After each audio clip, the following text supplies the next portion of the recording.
Yeah, a Baytown police officer is now charged for the 2019 death of his neighbor, Pamela Turner. A grand jury indicted Officer Delacruz with aggravated assault by a public servant. Now, if convicted, the officer could face up to life in prison.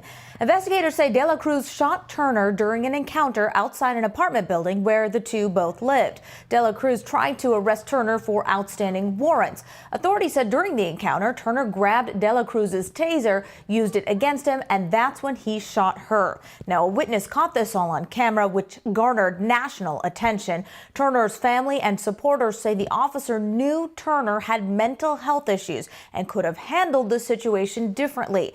The DA's office says Officer Delacruz will be given the opportunity to turn himself in.